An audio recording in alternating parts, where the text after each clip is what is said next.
We were just about to get started.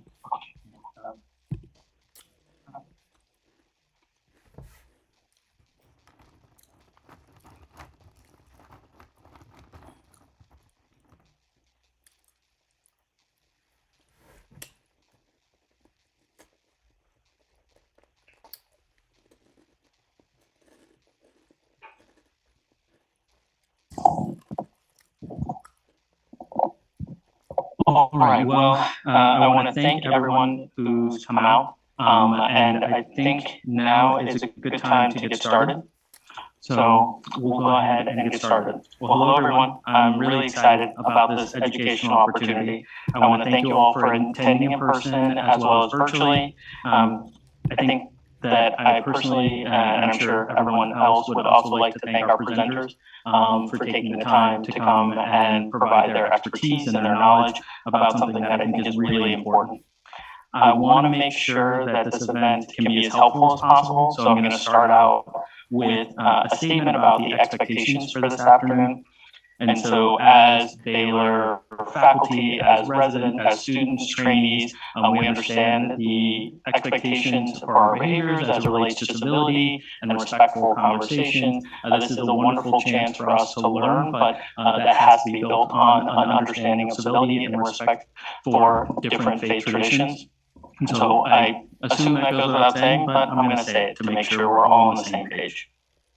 I also want to make sure that we understand that this is not a theological debate, but instead an opportunity to learn about various faith traditions that we may see in patients here in Houston. It's a wonderfully diverse city, and so this gives us an opportunity to learn, but we're not debating any theological aspect. We're really using this as an opportunity to learn. So those questions won't really be, I think, appropriate in the setting, and certainly any political discussion will not be. That's kind of not the purpose of this and not the goal. It goes without saying, but I'm going to make sure I say it. No forms of discrimination will be tolerated in this circumstance at all. It's abhorrent and kind of that will not be tolerated. If you're in the chat, you'll be asked to leave. If you're here, you'll also be asked to leave. So I don't anticipate that, but I want to make sure that's clear so that we can make sure this is helpful and psychologically safe for everyone. So having said that, I really am excited about a broad discussion of various faith traditions and how we can think about that as clinicians, as researchers, when we're interacting with our patients here in the greater Houston area. So I'm going to start with introductions. So our Buddhism content expert is Dr. Thek Hong Dak, and I apologize if I have butchered your name. He is in the chat in Zoom, and so please correct me if I'm wrong. He obtained his BS in electrical engineering and his master's in religious studies from the University of the West. He also obtained his PhD in religious studies from the University of the West. He has multiple publications and is an adjunct professor at the University of Houston. His research interests are Buddhist studies, Mahatma Buddhist studies, early Buddhist studies, Zen Buddhism, Buddhist mindfulness, practice, and Asian religions. And so I'm going to go through the introductions for everyone, and then we'll get started on the presentation. So for our presenters who are here, as I present you, I would love for you to be able to come up to the podium so that the people in Zoom can see you. So our Catholicism expert. Our Catholicism expert is Dr. Raja Manhani. He is a neurologist and movement disorder specialist at the University of Texas, Houston McGovern School of Medicine. He is an assistant movement disorder fellowship director, the co-director of the Deep Brain Stimulation and Advanced Therapies program, and director of the Movement Disorder Curriculum. He has received multiple educational and clinical awards and authored more than 90 publications and was invited to talk nationally and internationally. He's been interested in theology for 25 years, and I personally have had the pleasure of knowing him for over 7 years. He speaks French, Arabic, and conversational Spanish.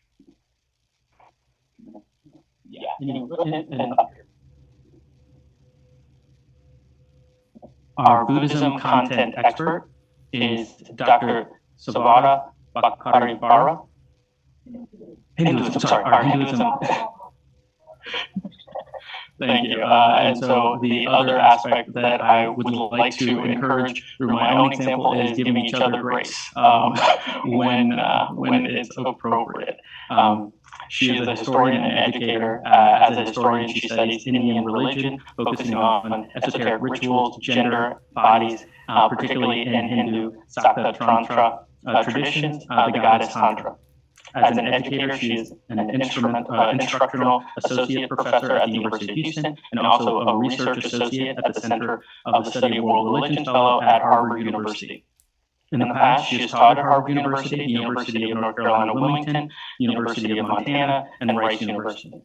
She's co-edited multiple volumes, Living Folk Religions and Religious Responses to the Pandemic and Crisis, Isolation, Survival, and COVID Chaoses.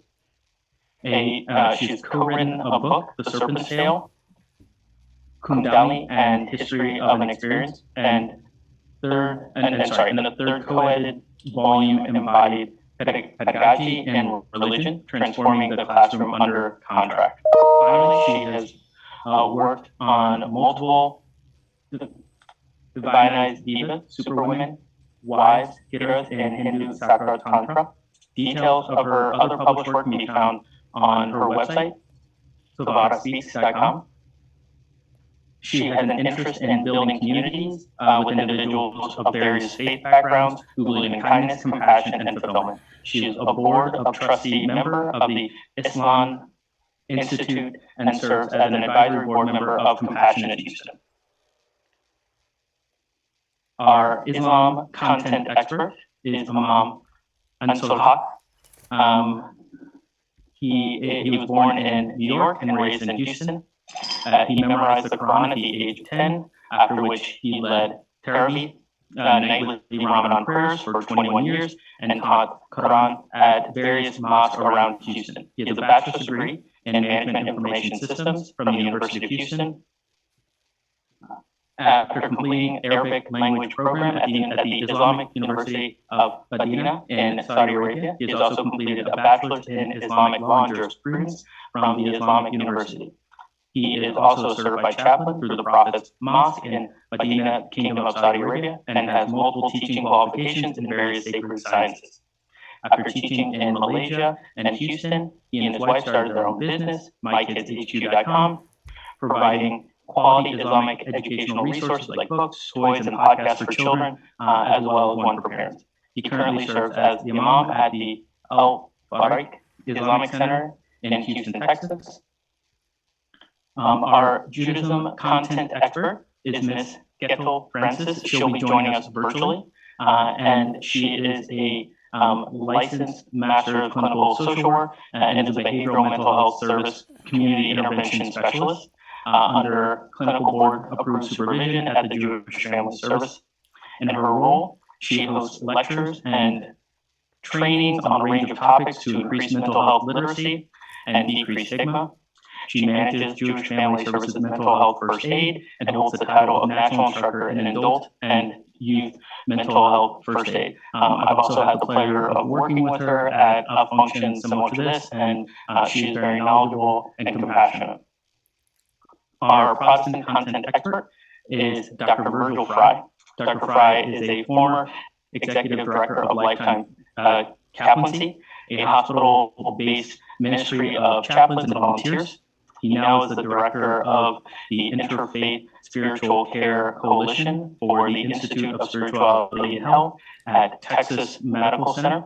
This program provides trained spiritual care volunteers at assisted living facilities and nursing homes in the Houston area. He has 2 adult children and 5 grandchildren.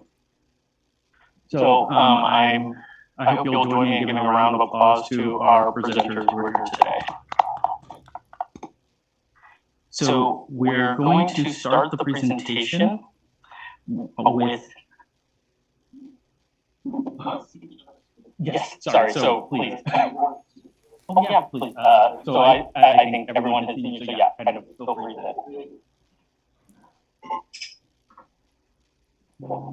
No.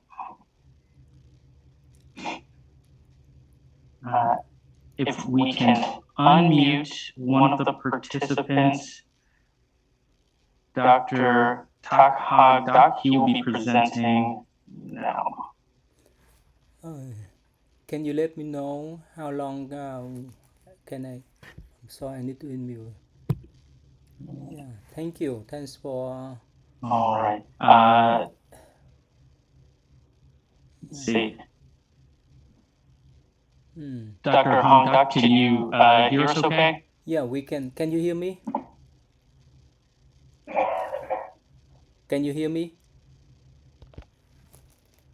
We're not able to hear you at the moment. Oh. So what we may do is we may jump to Dr. Mahana to speak on Catholicism. And again, this is very intentionally a 30,000-foot view of these various faith traditions. So they intentionally, and at my request, are giving a very broad overview that may be different from how you practice a faith tradition or some of the experiences that you've had, but it is intentional to make this as broad as possible to give people a very general idea. So any complaints about the content should come to me and not the content experts. Yeah. Can you hear me now?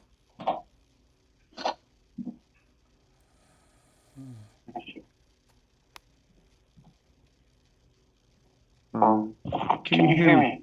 I guess we'll need the microphone. Okay, well, thank you very much, John, for organizing all this. So I am, contrary to some of you, I did not study, didn't go through formal Catholic formation to get a degree in philosophy or theology, but I've been interested for 25 years. And I hope I can, teach you something about it. Key belief of Catholicism, we believe in, like all Christians, in God being Father, Son, and the Holy Spirit. It's one God, one triune God, we call it the Trinity, the triune unity. We believe that Jesus Christ is the Son of God, being perfect God and perfect man. We believe that dying on the cross, he reunited, he reconciled us with God, may give us the opportunity to receive forgiveness for our sins, unite us again with God. We believe he raised from the dead and then ascended into heaven to take his right place.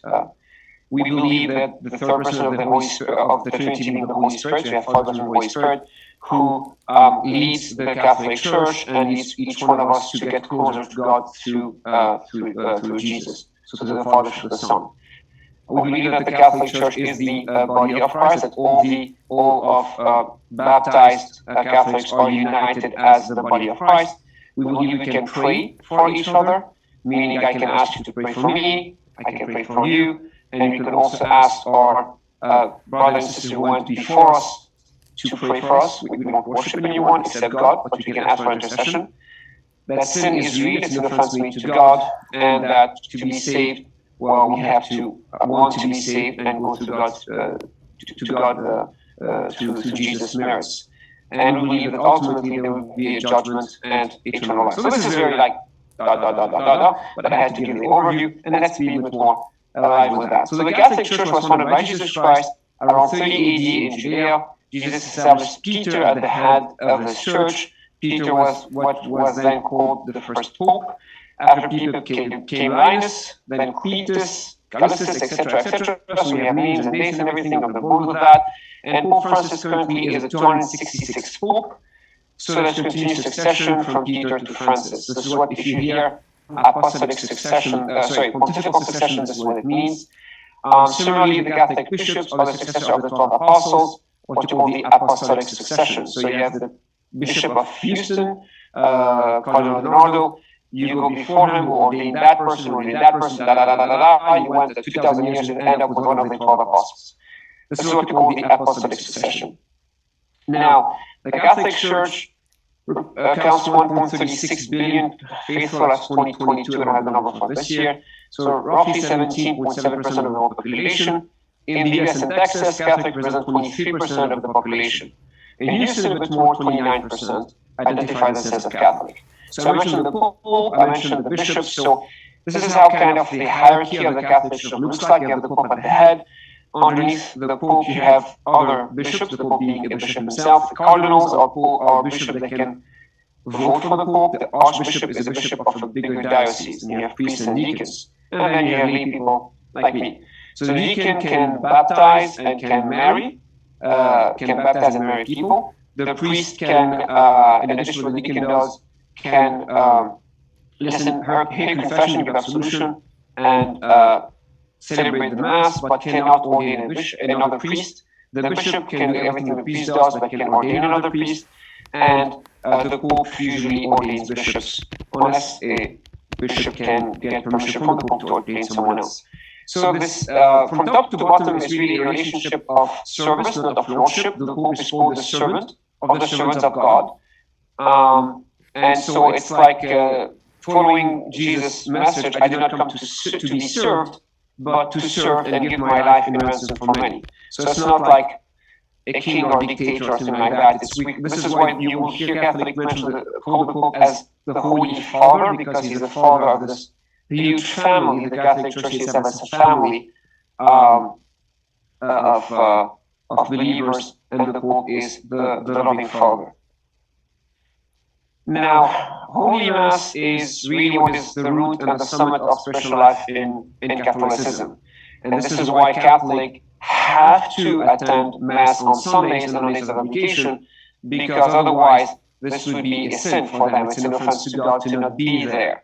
Why? Because for them, for Catholics, Mass is the non-bloody sacrifice of the cross made present. It's not a reenactment, it's not a repetition, it's not a video playing, it's really uniting ourselves to the sacrifice of Jesus 2,000 years ago in Palestine at the foot of the cross. And so here there's a complete union with the Trinity. The faithful unite themselves in the Holy Spirit to the sacrifice of the Son on the cross offered to the Father. And this is how Catholics believe they can be saved. Jesus died on the cross for me. However, I am free to embrace another sacrifice. I freely embrace it by going to Mass and unite myself there. So if you have a student or resident, etc., who is trying to go to Mass on a day of obligation, this is why they try to do that. It's because it's so important for them. There are other sacraments in the Catholic Church.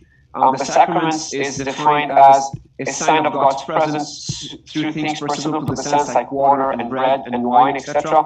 Baptism, usually infant baptism, but also adult, basically where we call this a candidate receives the priest or the deacon or the bishop pours water on the forehead and proclaims, baptize you in the name of the Son. There's a specific formula for that, and that person becomes the child of God and becomes a king or a queen, prophet, and a priest. The Eucharist is the consecrated. If you ever went to a Catholic Mass, at some point Catholics stand up in line and go receive a piece of bread. Well, it looks like a piece of bread, but for Catholic, once it's consecrated, this is really Jesus Christ and his body.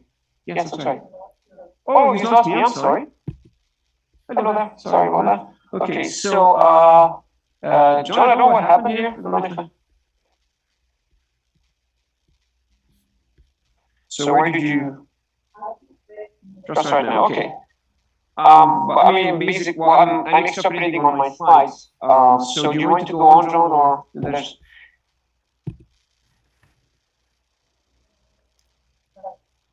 No, thank you. But if someone, like I follow better if I'm reading and gentle listening, so it would make it easier for me to actually be able to.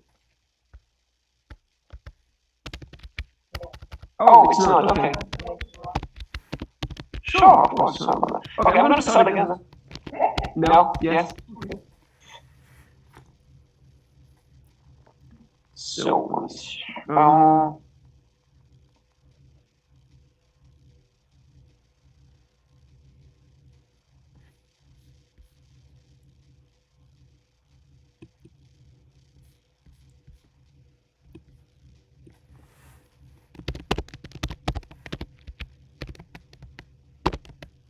You can talk into the room now.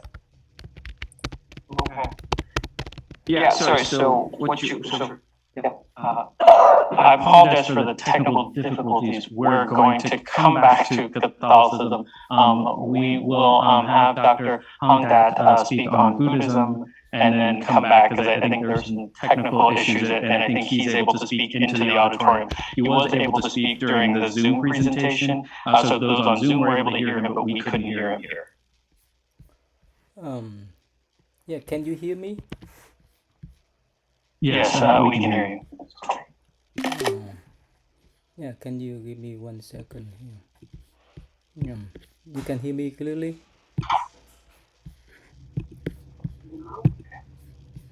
Yes, we can hear you.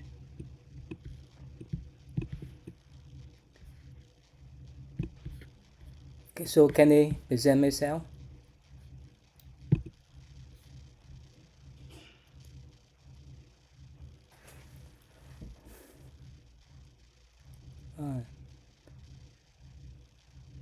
Yeah.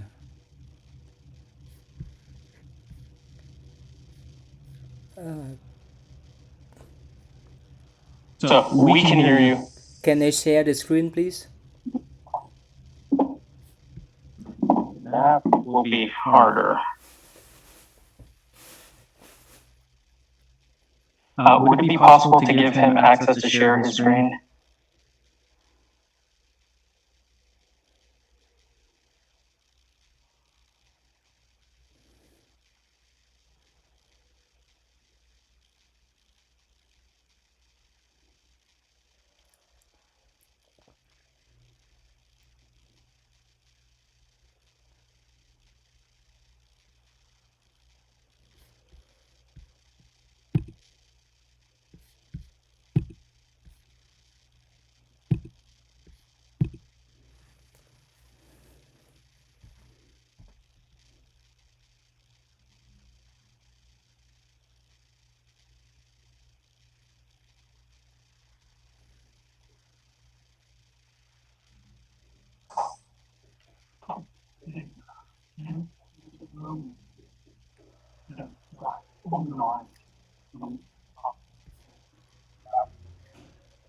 No.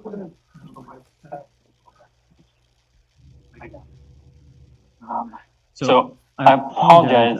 Secondary to some technical issues, we won't be able to share your screen on the Zoom. That's okay. Yeah, if that's a problem, I will try my best to present myself. All right, so thank you. Okay. Yeah, thank you, Dr. John, and thanks for other to invite me to join this special event and conference that share our Buddhist philosophy and practice. So basically, Buddhism is one of the major world religions. So we have approximately 6% of people that follow Buddhism in the world, and we have three main branches: Mahayana, Theravada, and Vajrayana. So mainly our Buddhist people focus in the Asian Pacific area. We have around 500 million over there, and in North America we have around 4 millions. We don't follow any kind of hierarchies, but we have what we call the Jipachus in Buddhism. So whoever want to be a Buddhist, they follow Buddha, that's mean the enlightened one. Dharma, that's mean the teaching, and the Sangha, that's mean the Buddhist communities, including the monastics and lay people. So Buddhism starts with the Buddha. He was a prince in northern part of India, now belong to Nepal, in the 5th century BC. So he let go of everything to become a monk for 6 years, and later on he attained what we call enlightenment, and from that time on people call him as Buddha. So he taught for another 45 years before he passed away, or we call and Nirvana. And after he passed away, the Buddhist community spread out everywhere, especially in India, the Far East, and even Eastern Europe. Right now, Buddhism spread to the West, and it's my honor to teach Buddhism as well as Buddhist meditation at University of Houston. So the basic Buddhist tenets are what we call the Four Noble Truths. The first one is all life is suffering, like our body and our mind. Our body have illness, aging, and death, and our mind has the problem of anxiety, depression, stress, and so forth. So that's the first one. That the truth is been true in the past, is true now, and will be true in the future. And the number two is the cause suffering in Buddhist view. The craving and the anger are the cause or the root of sufferings. And number three, whether suffering or not, we can change. We can change the suffering into happiness if we know how.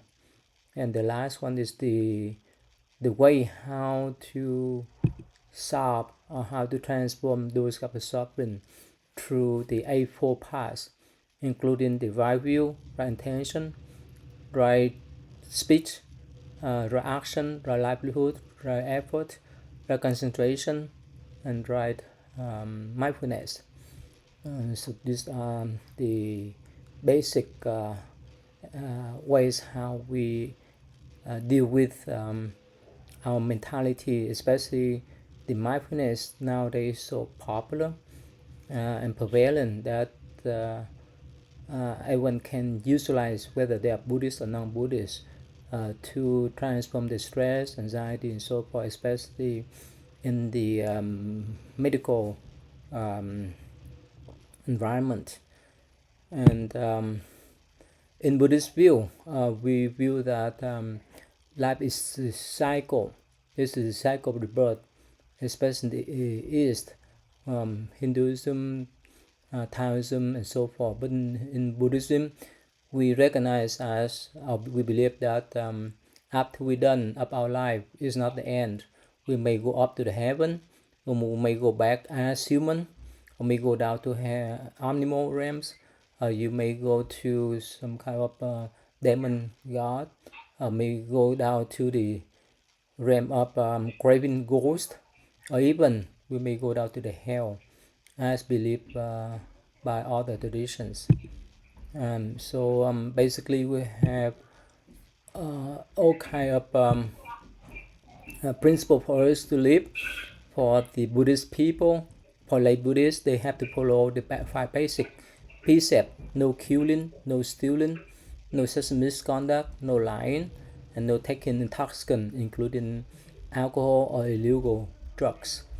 And we focus on generosity, loving kindness, compassion, wisdom, so that we can transform greed with generosity, we transform hatred with love, we transform delusion with wisdom, so that we can live on this earth peacefully and happily. And I think I don't want to occupy the audience times. I just want to go over briefly, and later on during our conversation I can share more, especially the Buddhist view about the healthcare and so forth. Yeah, thank you. Thanks for your listening.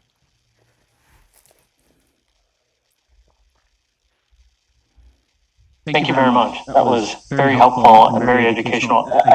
I would like to ask, very briefly before we go to the next presenter. Are there practices that you would recommend a clinician think about if they have a patient who practices Buddhism as it relates to spiritual services in a hospital or ways that they can be supportive? Yeah, thank you. Thanks for your question. Definitely, for the Buddhists, let's say if they are patient, most of the time they like to have a peaceful environment, a peaceful room, instead of turn on television, watching movie, because when their body injury or hurt or painful, they need to calm down their mind so that the physical pain can be minimized. Um, that's one of the things that Buddhist people like to have. And also, I think that some of them they are pure veterans. That means they don't consume much meat. And if the hospital are aware of that, be mindful of that, I think they will be more appreciate that. Does that answer your question? Thank you. No, that's very helpful when we're thinking about ways that we can set up the environment in the hospital or kind of clinically that may be more as conducive as possible. So thank you. Well, I think we're going to come back to Dr. Mahana, and I do apologize about the confusion for everyone today.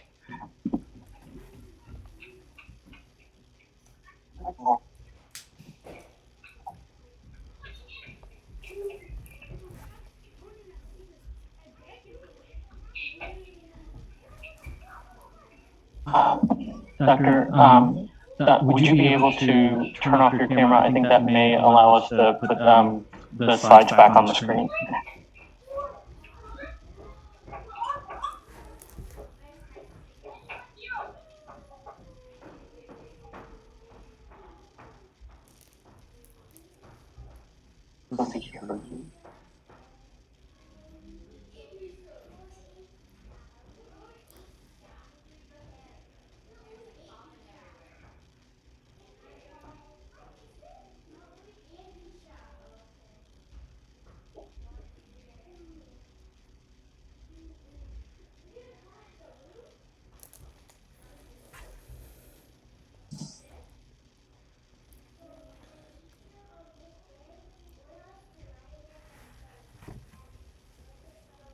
Would you be able to turn your camera off?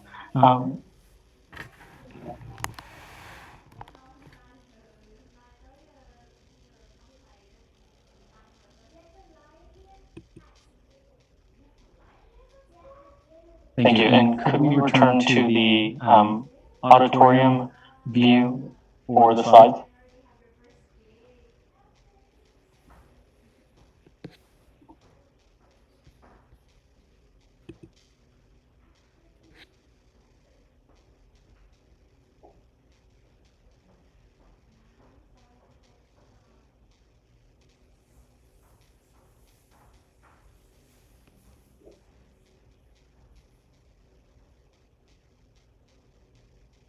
I've not done a hybrid model of Zoom, so this has been a very educational experience in addition to learning about our various faith traditions. It's being controlled remotely.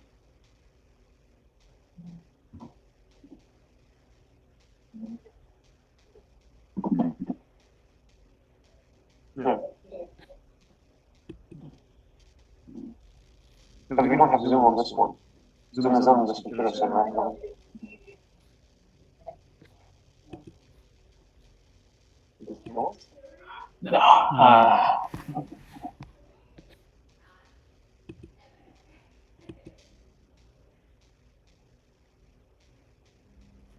So.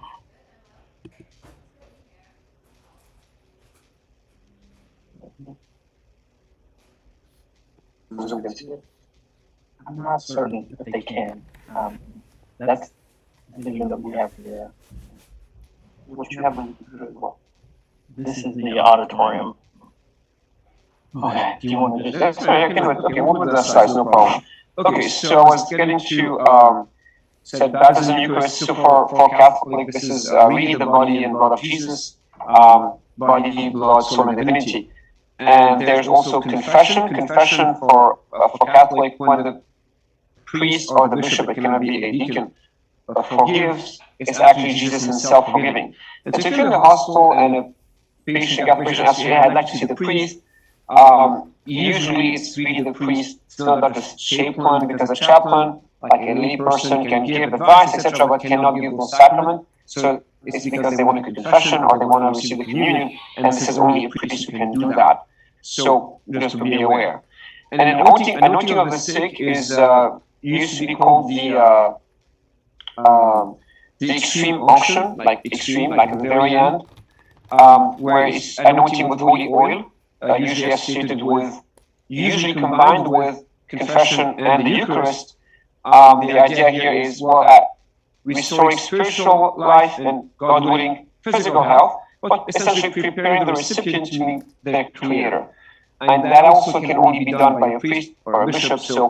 So if you're in clinic and, or sorry, in the hospital and someone asks to see the priest, want to see the extreme unction, that's what they mean. And this is where we really need the priest, not a lay chaplain.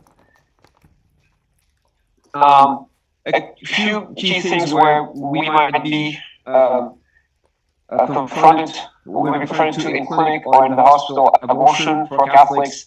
Not debating abortion right now. I'm just saying Catholics believe that all life is sacred from conception to natural death. Abortion is a big no-no. It's like if life of the mother is in danger.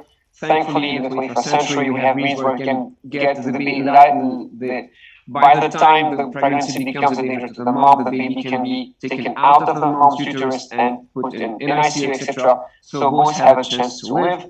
Euthanasia is also a big no-no, but there's here a fine line. Euthanasia would be to actively shorten someone's life, like overdosing on the morphine or injecting cyanide, if this were to happen. But it's not the same thing that we should do everything to keep the patient alive who's brain dead and decomposing and still lucid. No, we have to respect death as being a natural part of life. Death is not the end for Catholics. After that, you go to the afterlife, hopefully to heaven, possibly to hell, depending on the choice you made in life. But so, for example, someone who comes in with metastatic cancer, fourth in the hospital in 2 weeks from multiple infections, it's okay to that person, not put the patient in, not intubate the person, not do CPR, etc. Adversely, it happened to me as a resident. A patient had a stroke. The patient became aphasic, had told his family during his lifetime, if I cannot, he was a preacher, if I cannot preach, I don't want to live. And so the attending, who was very Catholic, for a reason I never understood, told me, you send the orders. I can't send orders. I mean, this is ordinary care. This is food and drink is ordinary care. I mean, the patient is on room temperature, he's sitting there, but you want me to write no food and no drink. So, long story short, he ended up sending the orders, and the patient took 3 weeks to die. So that's extraordinary care. That's ordinary care withheld. That is against what I can do as a Catholic, and I told him I cannot do that. It would have been nice for him to know that. He knew I couldn't do that. He was pulling my leg. So food and hydration are natural care. Intubation, ICU, vasopressor, etc. are extraordinary care, and that it's okay to withhold those if we realize that, hey, this might be do more harm than good. So no euthanasia, giving ordinary, no withholding ordinary care doesn't mean being completely irrational, or in the Catholic point of view of, because I know sometimes this is what the media say about Catholicism. There's fasting Catholic religion, usually the 40 days before Easter. Like many other religions, fasting is about detachment from things of this earth, strengthening the will to say no to temptation and sin, and in Catholicism, union with Jesus on the cross. It's mandatory from age 14 to 65 unless health issues. So if your patient is diabetic, I'm not eating today because I'm fasting, but I still take my metformin. No, please eat. Please eat. No, that's okay. Health issues, medication, it's okay. I had patients who showed up not taking the anti-seizure medication that morning because they fasted. Medication does not count for fasting. So if you're a Catholic patient, they tell me they're fasting, they can take the medication. If the medication is taken with food, they can eat.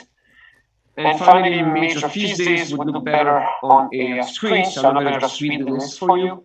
But there are also major feast days through the year, well, Christmas, Easter, etc., where Catholics have to go to Mass.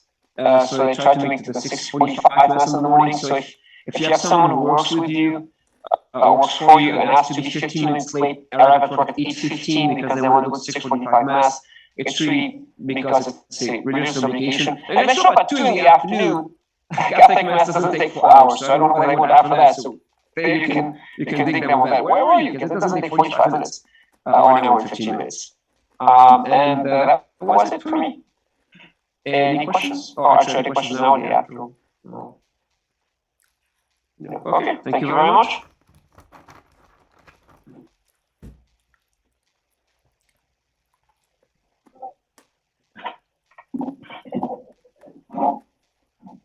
Thank you very much. I guess I have a question. I do want to ask, as it relates to when we're thinking about mental health support, are there any aspects that may be particularly relevant? If we have a patient who practices Catholicism, are there any specific mental health interventions that may be helpful or not helpful? So what I think for this question, what I found very important to tell the patients is that, hey, you know what, getting an antipsychotic, like a medication, like an antidepressant, an antipsychotic, whatever, or seeing a therapist, that doesn't mean that you don't trust God enough. It's very important to understand that medicine or science and religion or Catholic theology are not incompatible for Catholics, and it's absolutely okay to be on antidepressant, to see a therapist, in addition to what you do with your spiritual life. It does not translate into a lack of love or a lack of faith in God. Because I had some patients like that, and when I felt, that's what you're concerned about, because let me tell you, that is not the case. Really? Thank you, doctor. That's so good to know. And they've agreed to it. So the church never said not to do that. So, I mean, there's no specific things in terms of mental health care that should be done, but I think it's important to, if you have a patient with resistant, and like Catholic in this case, hey, just to let you know, it's okay. Thank you. Thank you. That's very helpful. I think sometimes within medicine there can be what I would consider an artificial binary choice that sometimes can be created of faith or medicine. So it's helpful to get that clarification. I want to move us forward, and so I'm very excited. Dr. Sabara, will you come up? And I've been working so they can see your slides in Zoom. For whatever reason, we are having trouble in the auditorium, but they are able to see the slides and hear the presentation on the Zoom keys. And so I've been working to see what we can do.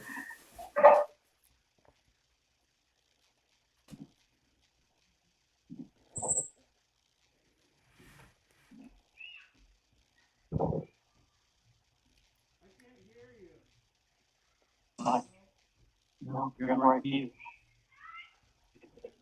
Okay, that's fine. Good afternoon, and sorry for all this glitches. Given where we are right now and given how this has been going, I'm going to pivot a little bit so while you see slides and some of you here won't be able to see the slides, but essentially the objective is we have, 10 minutes, and I need to cover approximately 3,500 years. So good luck to me on that. I think after listening to your presentation, I'm going to change. I'm going to wing it, as they say. So the first thing I would like to share with anyone who's listening right now is anytime you see anybody identifying themselves as Hindus, one of the things to consider is that there were four religions, four world religions that come from the Indian subcontinent. Independence happened much later. Nations became a kind of a new phenomena in the context of larger world politics. So when we look at, there are four religions: Hinduism, Buddhism, Jainism, and Sikhism. All four came from the same region. All Buddhism and Jainism came around exactly the same time. It was what I would call a new religious movement of today. Back in 5th century BCE. And so they were in response to the Hindu faith. And then comes Sikhism much later, in about 1300, 1400 Common Era. And the Sikh tradition was in response to Hindu, Buddhist, Jain, and Islam in India. So there was a lot going on at that moment. The first thing is, when you see ism attached to any of these religions, we have to assume, that's like my first 101. The minute you see ism, it means there's an enormous degree of diversity. There is really very hard for us to come to say, this is Hinduism. Second thing to consider is that a lot of understanding until the last, I would say, 30 years or maybe 35 years. And now from here on, I'm going to only talk about Hindu traditions. And that's the slide that you have seen here. It says Hinduism in parenthesis and S in plural in parenthesis, which you can't see. But essentially, what we are looking at is a very diverse, very wide range of practices, belief systems, ways of being that gets clubbed. And this gets clubbed by the colonial period as Hinduism. And so in the last 30 years, 40 years, more so, I would say the last 15 to 20 years, there has been an enormous move to define what is Hindu religion. So I call it the oldest and the newest religion at the same time. Oldest because we can trace it back to the Indus Valley civilization, which was back in 2500 BCE, 1500 BCE. So we know there's a lot that we can trace back to that civilization because they all lived in that area. It is what today would be parts of Pakistan, Afghanistan, Kazakhstan, Balochistan, and a little bit of what today becomes India. But essentially, that is where it all began. It is new because we don't know where and how it would look like 20 years from now, 30 years from now. Things are shifting as we speak. There are possibly certain texts that are becoming more popular or more prescribed in the culture today as part of the Hindu faith. So things are shifting in a really fast pace. It's really, really challenging for us. And we don't know. We don't know if we will land up with a definition or a defined way of being. We have no idea. Future will tell. 10 minutes, 10 points.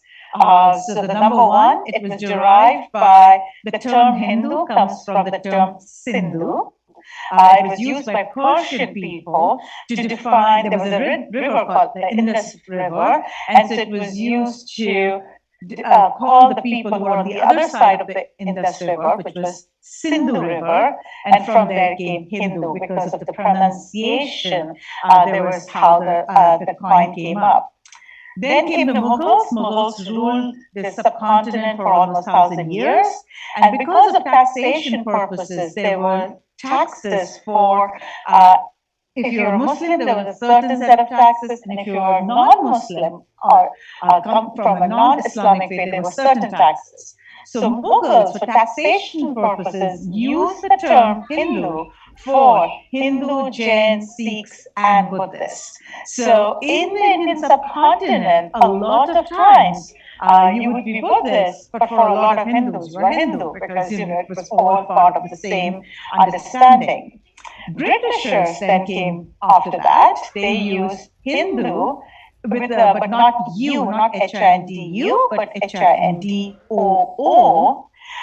for Hindustan. Hindustan, which means land. Stan comes from land, so land of the Hindus. So for the Britishers, it became land of the Hindus. Ism, as I said, is attached. It is a much later phenomena. We only see that around 1700s, when ism, and more so in 1800s and 1900s. So the minute we see ism, and if you are, and this should be one of the takeaways I would like to give you is, just because somebody says, I'm a Hindu, do not assume things of them, because there's a large variety of Hindus. For example, many people believe Hindus are vegetarians, but it's actually about 30% Hindus are vegetarians. So the large majority eat meat. So that is an assumption that is unnecessary. There's no founder, so we do not have a founder. We do not have a unified, like you had Jesus Christ, you have a unified belief system. We do not have a unified belief system. It is an umbrella term. In other words, there is some semblance, there are certain ways of being that can be used as a Hindu way of being. And that is how the term should be used and is used. There are several hundreds of sacred texts, so there is no Bible equivalent or Quran equivalent for us.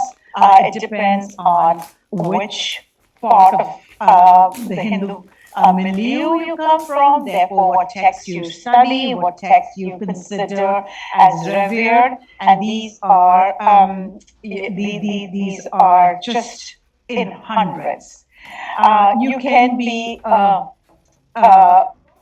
atheist and you can be a Hindu.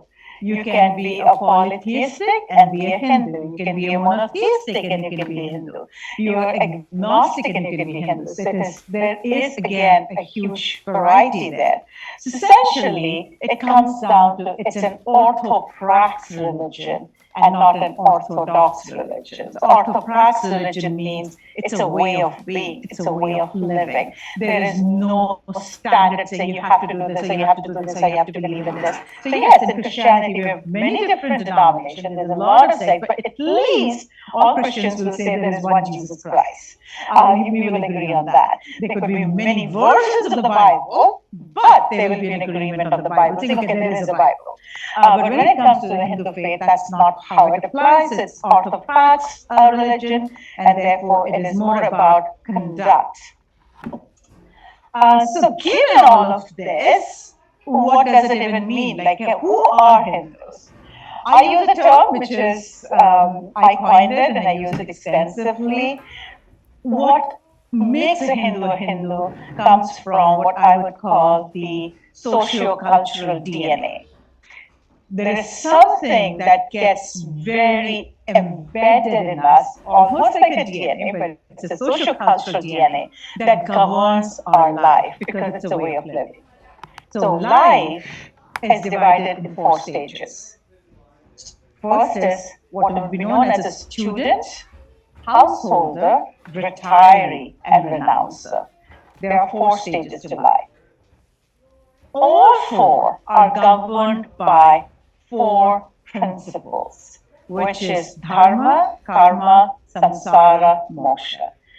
Having said that, dharma is not Buddha's word, as you heard for the Buddhist lecture. For them, it is the word of Buddha. For us, dharma is our duty. What is our religious, cultural, social, moral, dharmic duty? That duty is attached to the 4 stages of life.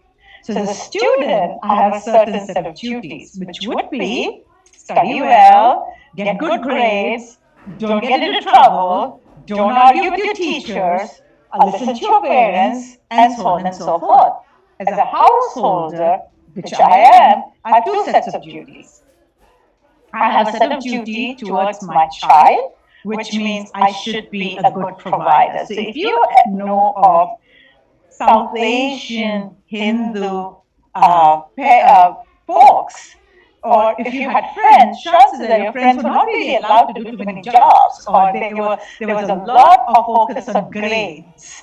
There was a lot of conversations about making sure you get the right grades, because that's the social cultural DNA. It's not like, I don't understand that, a 99 of 100 is as good as maybe 95 of 100. But my social cultural DNA, the minute I hear that from my daughter, goes to, wait, where did the 4 points go? Like, why are the 4 points missing? And that is how it is conditioning. It's hardwired. So students have certain set of duty. I, as a householder, have duty towards my child, which means I should be a good provider. I should send them to good schools, give them good food, keep them safe, and I have responsibility towards my parents. And whoever are elders in my family, which means I must provide for them, I must take care of them. And so if you have neighbors, if you have colleagues, where you find that their parents come and stay with them for 3 months or 6 months, you're like, huh? Like, people ask me, who does laundry? I'm like, what is that a question? But essentially, I have to take care of my parents. And some may need financial, some may need emotional, some may need physical, but whatever it is, that's my duty. That's my duty as a Hindu.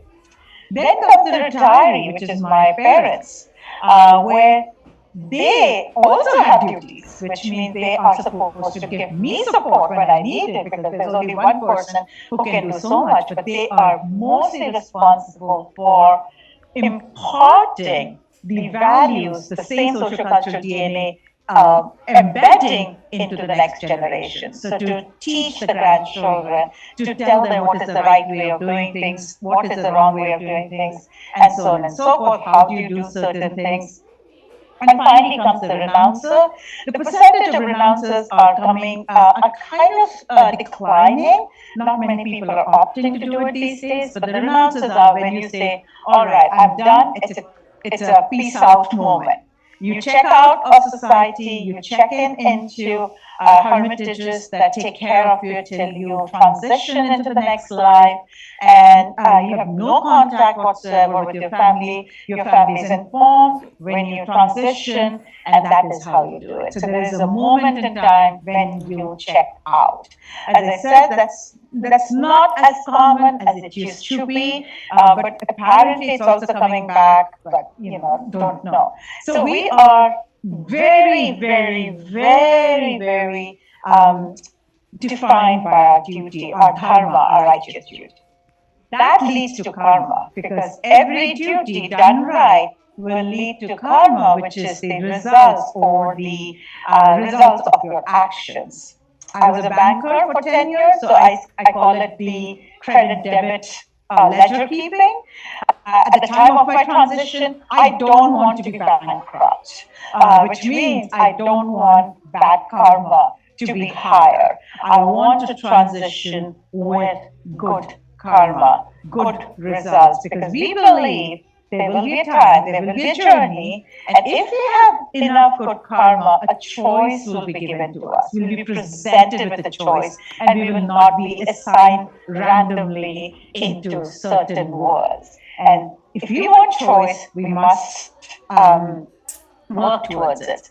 Why are we doing this? So that we get a choice to get away from this endless cycle of birth and death, which is samsara. And therefore, if we do get liberation from the endless cycle of birth and death, that's moksha. There's a very slight philosophical difference between moksha and nirvana in Buddhism, but we don't need to go through it. I had some cool charts to show, so I'm sorry you guys can't see it here, but essentially, in India, 80% of the population is still Hindus. And so that is a rather large percentage, which leads to many other things in terms of identity, in terms of laws, and so on and so forth. In the top 10 countries with the highest number of Hindus, it's India, Nepal, Bangladesh, Indonesia, Pakistan, Sri Lanka, United States, Malaysia, United Kingdom, and Myanmar. I'm not going to, I wish I could have shown these slides, but since I can't show the slides, it makes no sense to go through the graph and how they're increasing or decreasing. But all of you on Zoom, I'm going to leave it on this slide for people on Zoom and they can take a look at it. That's it for me. Thank you.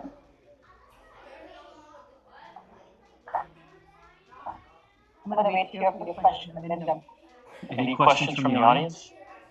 I have a question. I work in an emergency room, and this was all very educational for me. In the circumstance, I guess, where I might see someone who's in the phase of being a renouncer, is there, I guess, any clinical perspective I need to take? I'm trying to tie it to someone who may have, I guess I'll leave it at that. Are there clinical perspectives that would be helpful if we have a patient who may be brought in emergently and has identified as a renouncer, as far as being respectful of kind of that decision that they made, but also kind of wanting to provide clinical care if it's deemed appropriate? Right.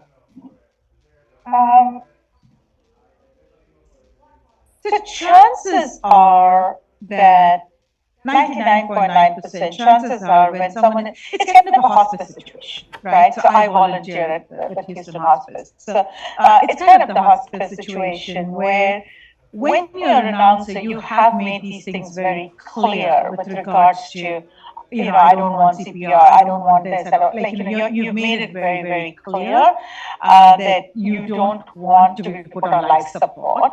I think at that moment, it's more on the people. Sometimes they panic, which is the family members or whoever is the caregiver. They panic and they bring them because they're like really having a moment of crisis. And it's not easy on them, especially if they're not trained.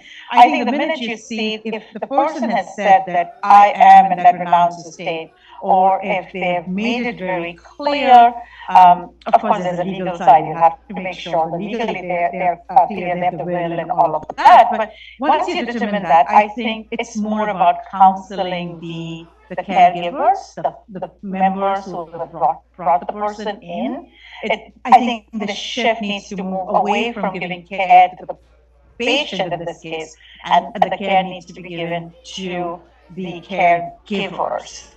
Because they are not equipped to handle the situation. And for a lot of them, there could be embedded trauma after this. They might just get so nervous, or they start asking, okay, what about my rightful duty? Was I supposed to do something? So I think it's tricky. It's very challenging, but the focus needs to be on the caregivers, but not the person, especially when they've made that very clear legally as well as spiritually. Yeah?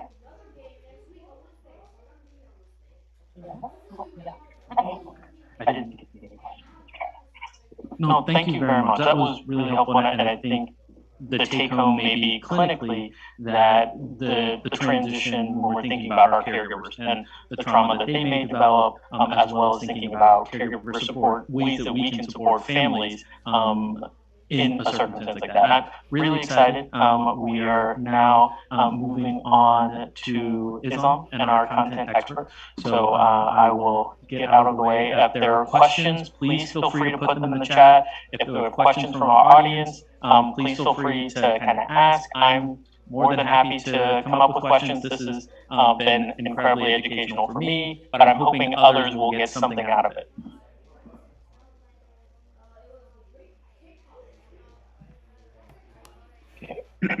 Greetings, everyone.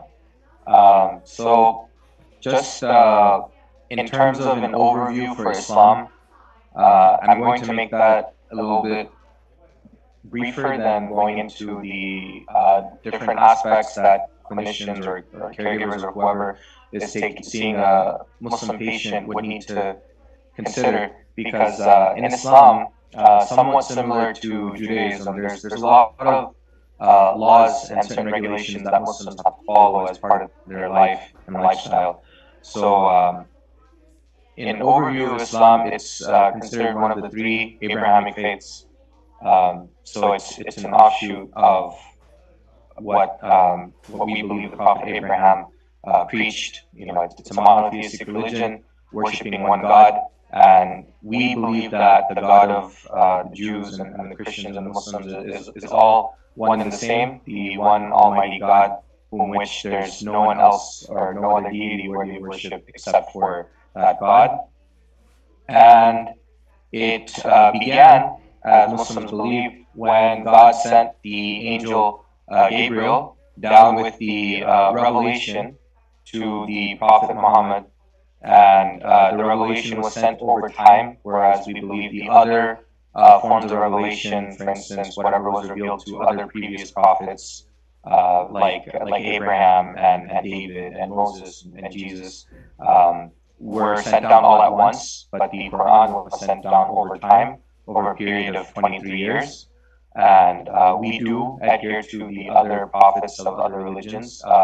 We have great respect. We consider amongst all of the prophets and messengers that God sent to mankind, that of those, the five greatest of them are Noah, Abraham, Moses, and Jesus, who we do take as the prophet of God, and Muhammad.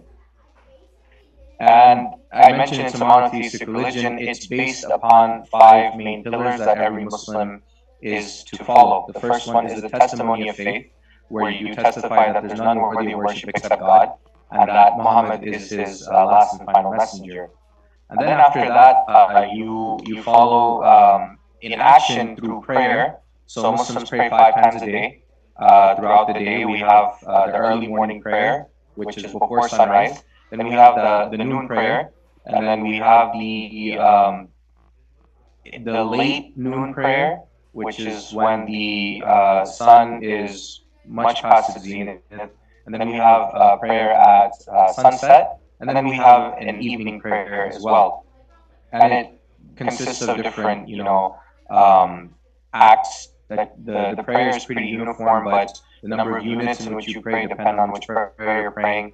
And then you're supposed to, do certain motions throughout the prayer, which constitutes the Islamic prayer, which is aside from, other types of prayer, like raising your hands and praying to God and asking God for whatever you'd like. And then there's other forms of worship as well. But as a pillar of the religion, prayer is the second pillar. Muslim adult males are required to join the congregation, which is every Friday. Women are able to join as well, but it's not an obligation upon them. It's just something, if they'd like to, they can join. But it's an obligation for adult Muslim males. If there's enough of a number of congregants, and it differs, but some opinions say that you need at least 40 adult males. Others say that you need just 2 or 3. But in a city like Houston, it's not an issue. You have, I believe, even at Methodist, there's a prayer hall where people gather and pray regularly, especially for the Friday prayer. And just numbers-wise, Muslims are around 1% of the population here in America, although they're a quite large number around the world, and it's one of the fastest growing religions in the world. But here specifically in Houston, they make almost about 10% of the population in Houston. In the surrounding suburbs, the concentrations might be a little bit higher. For instance, in Sugar Land, there's a more sizable population of Muslims. But overall, people who identify as Muslim, I think, is anywhere between like 3 to 500,000 here in Houston. So the third pillar is it's called zakah, which is a form of almsgiving, where you give 2.5% of your yearly savings. So if you have a certain amount that was with you throughout the year, and you don't owe any debts or anything like that, then you give 2.5% of that amount. And then there's fasting during the month of Ramadan, in which Muslims fast the entire month from sunrise to sundown, and you stay away from all food. You can't even drink water. And I'll come back to this a little bit later when talking about dealing with Muslim patients that might be fasting. And then the fifth and last pillar is the pilgrimage to the holy city of Mecca. If you are able to, physically and financially.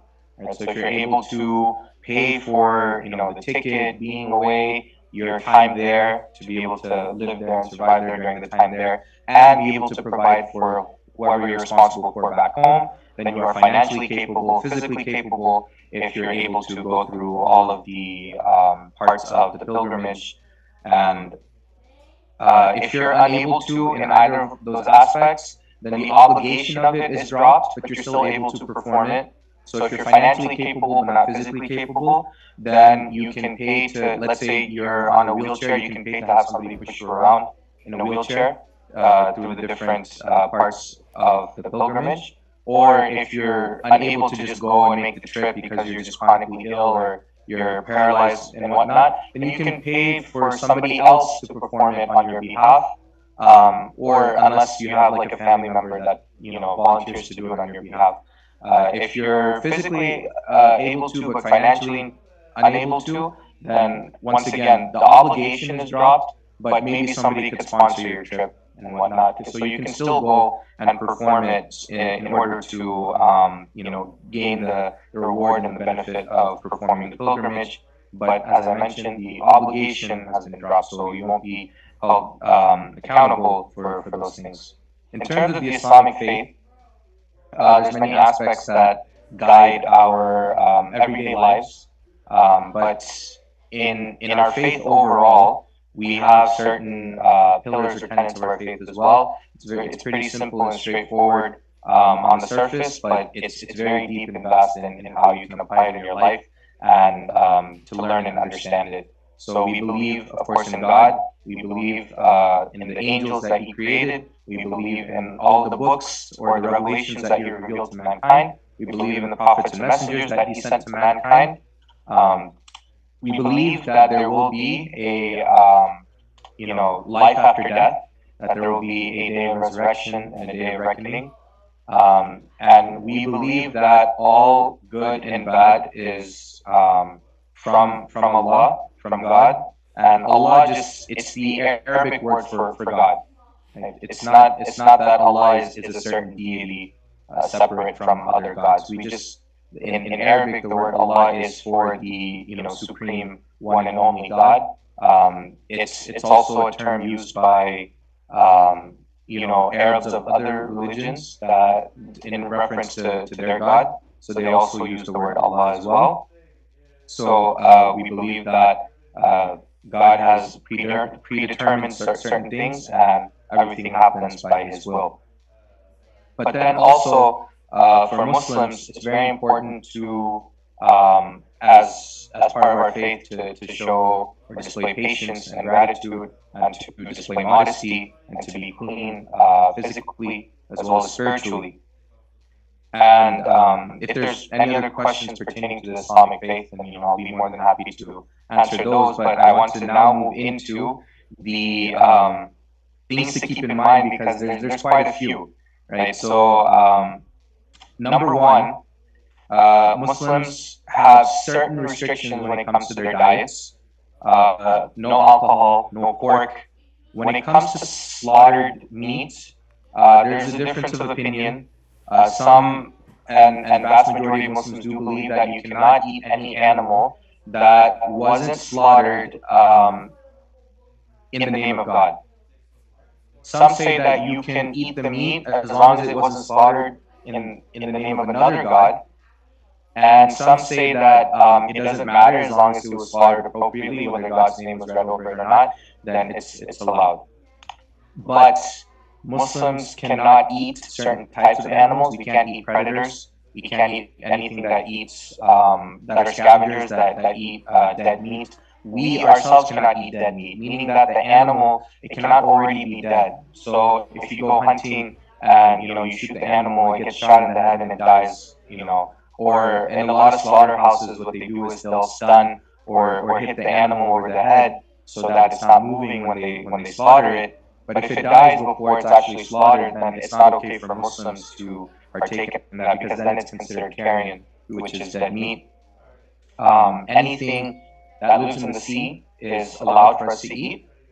And as far as the diet goes, that's usually it in terms of food. And I know that a lot of hospitals, a lot of medical treatment centers, they do have certain they have been more accommodating, whether it's a kosher diet or a halal diet or certain like vegetarian or vegan restrictions and whatnot. So there's been a lot of progress in that area. In terms of medication and administering medication to Muslim patients, of course, once again, the ingredients should not contain any pork, and this usually doesn't come in the medicine itself, but the casing of the medication. So you have a lot of gel capsules that are made from gelatin, and if it's sourced from pork, then it should be avoided. If it's sourced from other forms of meat, then you just have to ask the patient if they're okay with taking it based on what they believe in terms of slaughtered animal versus non-slaughtered animals. But there's plenty of alternatives out there, fish gelatin or vegetable sources. Of course, when it comes to alcohol, it should be avoided if possible. If it's something that can intoxicate, then it should be avoided. If it's something that is used as an ingredient in the medicine, but does not end up becoming an intoxicant, then it's okay. But the main rule should be it should be avoided if possible. If there's any alternative, it should be avoided.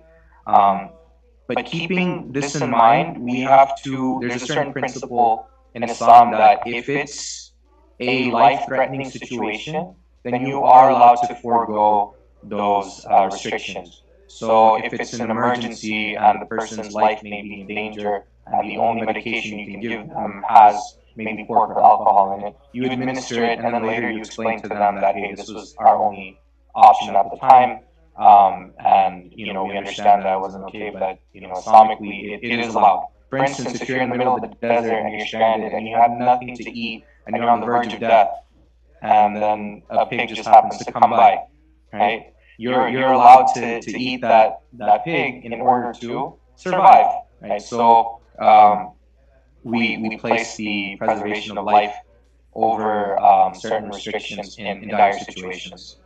When it comes to fasting, this, especially because the month of Ramadan is coming up, it's in towards like the middle of March and April. It's going to overlap because we follow the lunar calendar.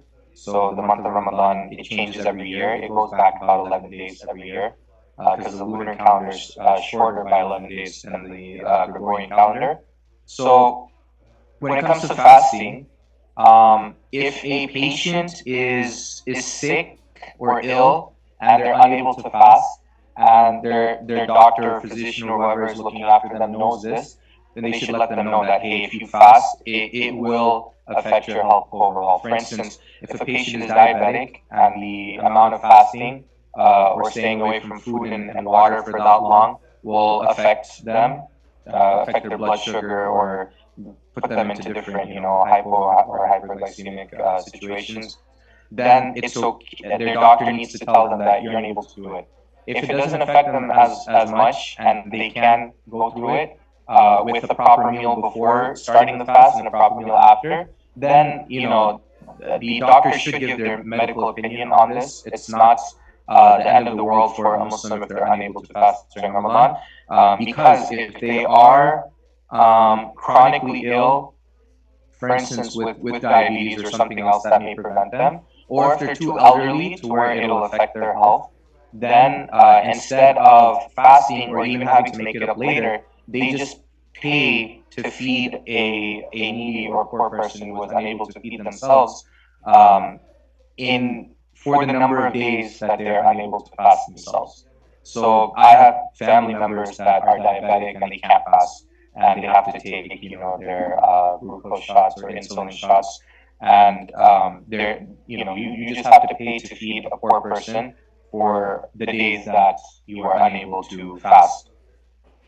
But you shouldn't fast if you're too sick. Let's say you get the flu, and fasting will make you feel even worse, and you need to take medication, and you can't function without it. Then you shouldn't fast. If you're pregnant, and fasting may affect you and the baby, you shouldn't fast. These in these situations, you can make it up later. For instance, menstruating females should not cannot fast as well. They make it up later. If they're nursing and fasting affects the supply of milk, then they can make it up later. But as I mentioned, if you're chronically ill or you're too elderly to fast, then you just do the payment of or feeding of a person who cannot feed themselves for the number of days that you don't fast. When it comes to administering medication for somebody that's fasting, eye drops do not break a person's fast, and inhalers and nebulizers or taking a nasal spray, it doesn't break the fast either. When it comes to injections, if it's something like a vaccine or any other type of injection that is medicinal, then it doesn't break your fast. But if it's something that is like a vitamin shot or something with nutrients in it, then it does break the fast. As well as IVs, if it's to administer like medication, then it's okay. But if it's for nutritional purposes, then it invalidates the fast. Also, donating blood invalidates the fast, as well as, of course, taking any oral medications. You are not to ingest anything while you are fasting. Islam prioritizes taking care of one's health. As I mentioned, preservation of life is one of the objectives of Islam, and we see good health as a gift from God. So, as it being a gift from God, it is our duty to take care of it. So, Muslims may see different ways of taking care of it. So maybe that doesn't always mean that they take care of it in a medicinal manner, maybe more in a spiritual manner. And hands up. Okay, yeah. So if there's any other questions, there's a lot more, because as I mentioned, there's a lot more restrictions and stuff due to the just the way the religion is. Thank you. Thank you very much. This was really helpful for me as it relates to the medications. Particularly, that was something that I didn't know, and so I'm hopeful will be helpful as well. Next up is Miss Francis. So I have now more control over this. So we'll see if I can make this work. Can you hear us okay? Yeah. Okay, we can hear you. Awesome. That's a good start. I don't think we'll be able to see your slides though.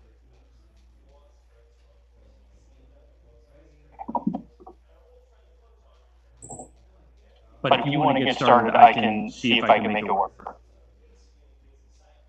All right. I shared my slides on Zoom, so I'm thinking that maybe the Zoom participants could see the slides. All right. Good afternoon. Is that okay, Dr. John? Yeah. Oh, yeah, please. Okay. Good afternoon, everybody. It's nice to see you. Hello to the audience. So my name is Nicole Francis. I work at Alexander JFS over here in Houston, Texas, and I do want to talk to you a little bit about the cultural process of working with and working in the Jewish community. I know that I only have 10 minutes, and I want to congratulate John for being so patient with all the text problems. And obviously, this is a very, very, very short primer. Like one of the participants said, trying to fill in 3,000 of years in 10 minutes doesn't necessarily do it justice. And you will have, I will allow Dr. Saunders to share my contact information if there's any more information that you'd like. All right, let's talk a little bit about Judaism. Judaism is a monotheistic religion. We believe that there is one God, and that God created the world, God is eternal, and that He is still actively involved in the world. Now, I'm sorry that I said He. We do believe that God is neither He or She. Just for my own sake, I do it He so that it makes it easier for me. But certainly that God is eternal and that God is actively involved in the world and every aspect of the world. One of the major book literature that we follow is called the Torah, right? To some people, the Torah is referred to as the Old Testament. There is oral law, there's written law, and really the Torah is about the Jewish people's relationship with God, the world, and the commandments. So really the Torah or the Old Testament does dictate our way of life. Okay, in Judaism, there are different religious movements. So there are some people that are more devout and some people that are less devout, right? But it doesn't take away from their Jewish identity, right? And we're going to talk a little bit about what a Jewish person is, right? But know that if a person says they're Jewish and they're not wearing the standard garb that you necessarily associate with Orthodox Judaism, it doesn't necessarily mean that they're more Jewish or less Jewish. It just means that they may be in a different movement in Judaism. Okay? Now, in terms of faith-based leaders and faith-based practice, so the Torah, right, is interpreted to laws and interpretation that we, in the year 2023, can live by, right? And a lot of the interpretation of the Old Testament or the Torah is interpreted by rabbis, rabbinical leaders, right? So when Jewish people do have a question that is faith-based, for example, could I not fast on Yom Kippur, which is the Day of Atonement, they will then go and speak to their rabbis. Okay, so this is an important part. It's almost not necessarily like a triangle, but it's almost like you're working with a patient or you're working with a client, but you know that if the client is devout Jewish and they follow the interpretations of the rabbinical Judaism, they may ask their rabbis or they may ask their spiritual leaders on questions that you may have for them. Jewish identity, so many, some, but not all, Jewish people have a Jewish name, right? So for example, my name is Gittel, I don't have any other names. There are some people that have anglicized names that instead of having a name like Gittel, they may have a name like Kathleen, or they may have a Jewish name as well, in which they were named when they were born and named in front of a quorum of religious leaders or of a quorum of men or a quorum of women, but they were named at the Torah, they were named at the Old Testament during a ceremony in a synagogue. So that if you do meet somebody that is a Jew, but they have two different names and you're trying to figure that out, understand that for some they have the anglicized names, which is the ones that people can pronounce more fluently, and then there's the ones with the Jewish name. Okay, and that is part of a Jewish person's identity, that they're Jewish name as well as maybe their secular name. Jewish life has a lot of different cycles, there's a lot of different events, birth, circumcision, bar mitzvah, wedding. Divorce is also a Jewish life cycle event that has to be done with a rabbinical leader. You don't think about that. Death, a lot of different ceremonies in the Jewish faith and the Jewish religion that lend itself to life cycle events, and the belief that there is an afterlife for people, right? So there is an idea of heaven, there is an idea of hell. We do have a soul, right, that comes to us at birth and then leaves our bodies during death, right? And that many times the souls can be reincarnated into something else or to be reincarnated into a different person. Okay, so there is belief in the afterlife as well as reincarnation. All right, who is a Jew? What is a Jew? So according to most traditional Jewish, I guess, followings, the maternal, the mother's identity as a Jew dictates the fact that her fetus or the baby born is a Jewish person. Okay? Now, we do believe that there are converts to Judaism. So if you are born a non-Jew and you decide that you want to become Jewish, there's a certain level of study and a training and a rigorous program that you have to learn about and that you have to, I guess, pass tests on and Jewish life cycle events that you have to attend to. But there is a concept of converting to Judaism, okay? As well as there's the concept of adopting children in Judaism. So the adopted children may not be Jewish from birth, but they could convert to Judaism, okay? Like I said earlier, there is a wide spectrum of Jewish and religious observance, okay?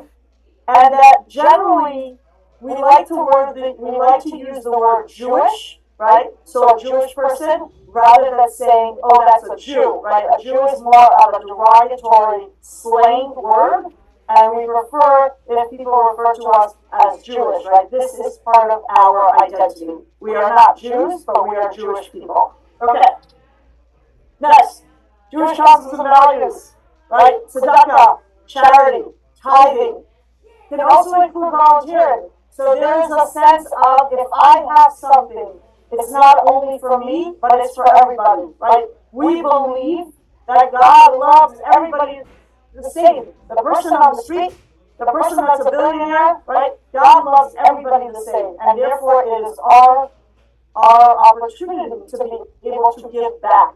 When we do give charity, when we do tithe, when we do the volunteering, it's our opportunity to give back, right? There's a concept in Judaism called tikkun olam, right? It's striving to make the world a better place by repairing it with our good actions, right? So Jewish people have an idea that we have to do good deeds and put good action into the world to make the world, to repair the world, to make the world a better place. Now, it's not only to make the world a better place for Jewish people, it's to make the world a better place for mankind, for the environment, for the animals, right? So Tikkun Olam really encompasses a large range and a large umbrella of the different things that you can do as part of Tikkun Olam. Another important concept of Judaism is the idea of pikuach nefesh.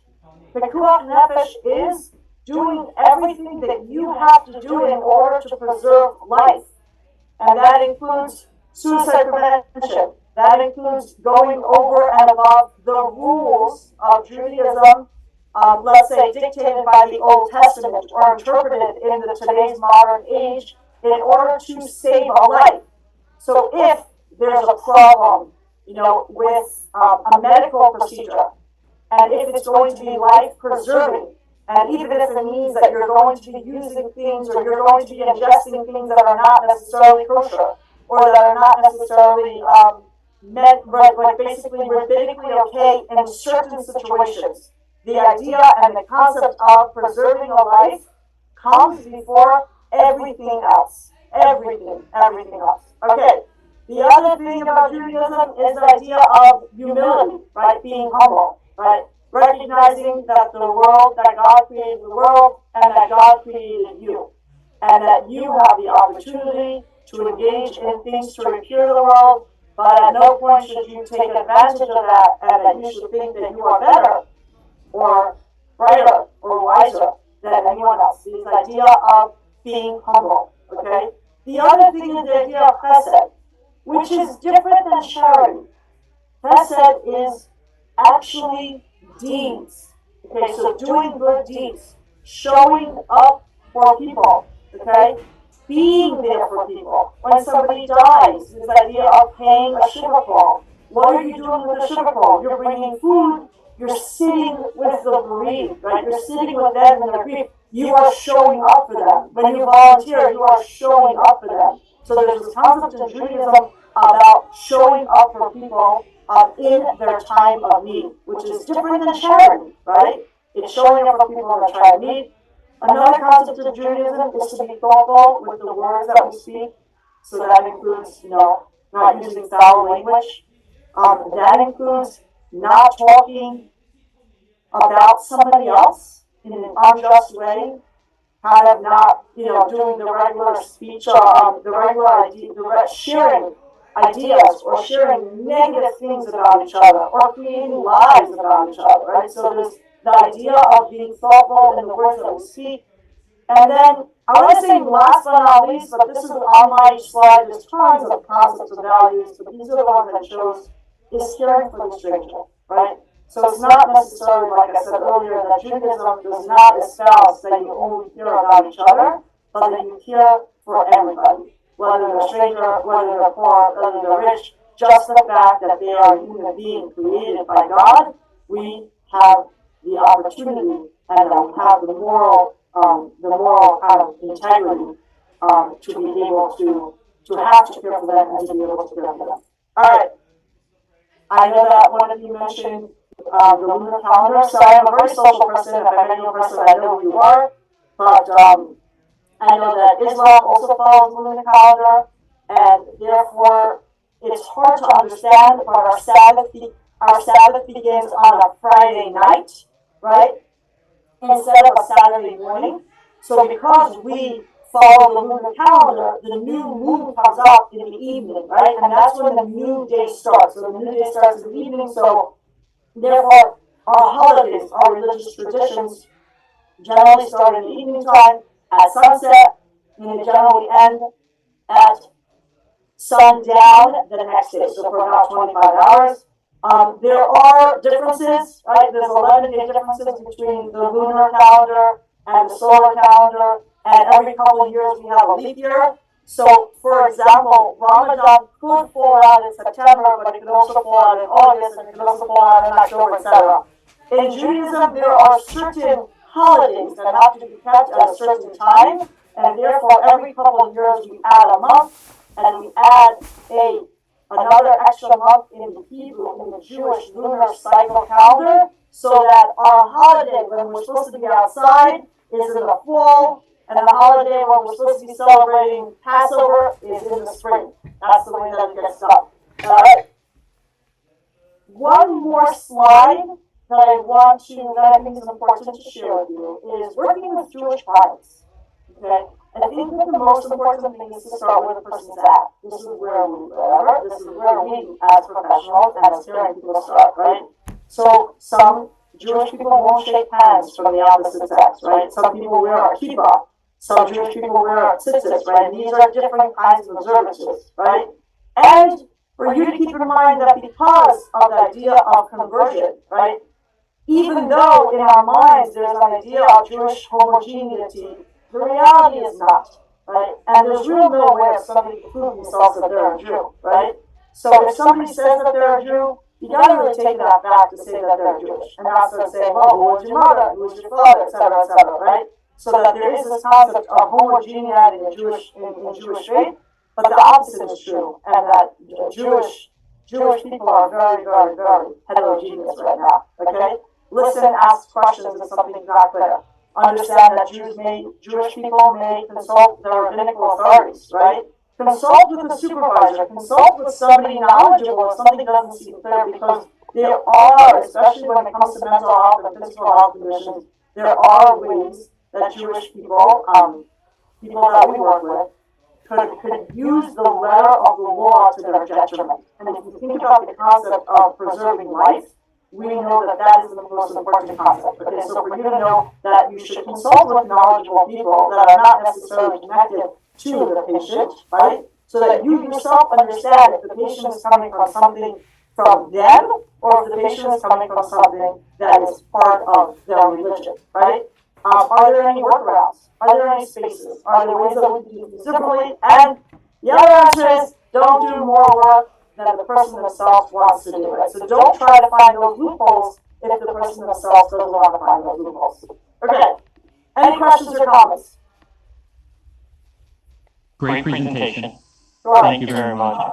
I'm going to bring up Dr. Fry. I want to thank everyone for their engagement and their patience. I know we're running a little bit long, and that's entirely on me as the moderator, but I've been enthralled by all the presentations.